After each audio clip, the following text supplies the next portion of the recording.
Usernames and passwords are for authentication, and proving who you are is the first step, sometimes the only step taken, for security. But they're not all that great.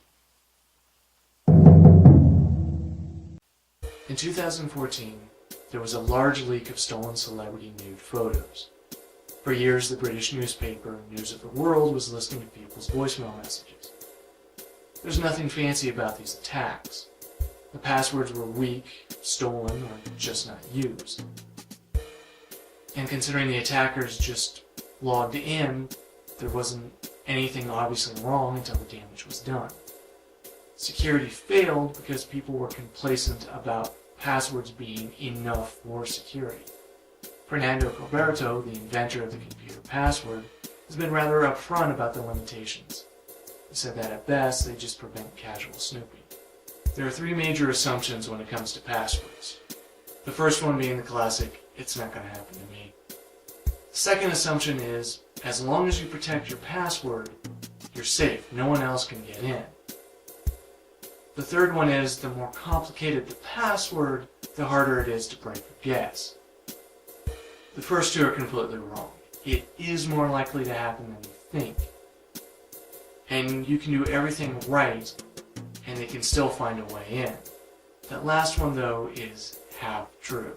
A password on a computer, a folder, or an account is kind of like putting a padlock on a gate. It makes it clear that you want people to stay out. But there are other ways in, like climbing over the fence, or people like me who can pick the average lock in under a minute. As for using a more complicated password, that's like putting a more complicated padlock on the gate. It might take longer to pick it, but if someone really wanted in, they would either take the time, find another way in, or steal the key. And that's what commonly happens to passwords. There are simple point-and-click programs that try password after password until they get the right one. This is called a brute force attack, and the only defense against it is to shut down access to users' accounts after so many tries. This is often why you have to call tech support, even though you're sure you remember the password, to either pick a new one or have it reactivated. Chances are someone tried a brute force attack on that account. And that's not the only tactic being used. A common scam is called phishing. It's a lie designed to scare you into giving up information.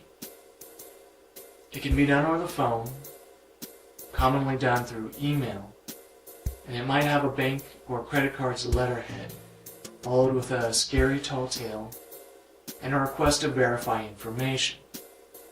In the past, they would simply request that you verify your username and password, and people would.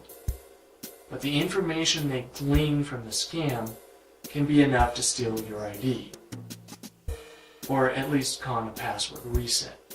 In some cases, hackers have taken over multiple services just to get to their intended target.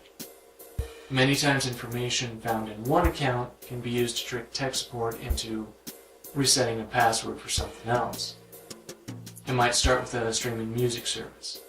It has the same password as an email account. And then Amazon, where they get enough information to con a password reset for a bank account, or cloud storage, or maybe even your cell phones.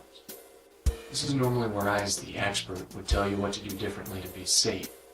This is really more of a warning. Sorry, there's nothing better the average user can really do, and that's my point.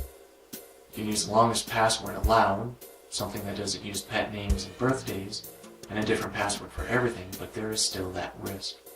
The online services need to change, like using two-factor authentication, where a separate device is needed, like a mobile phone or a thumb drive with a specially generated file.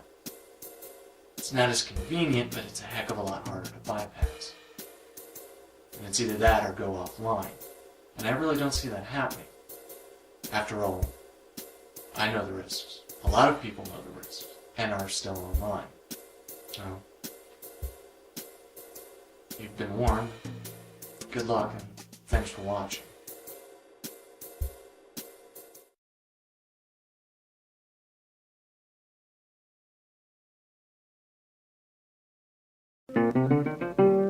you like the video, click the thumbs up.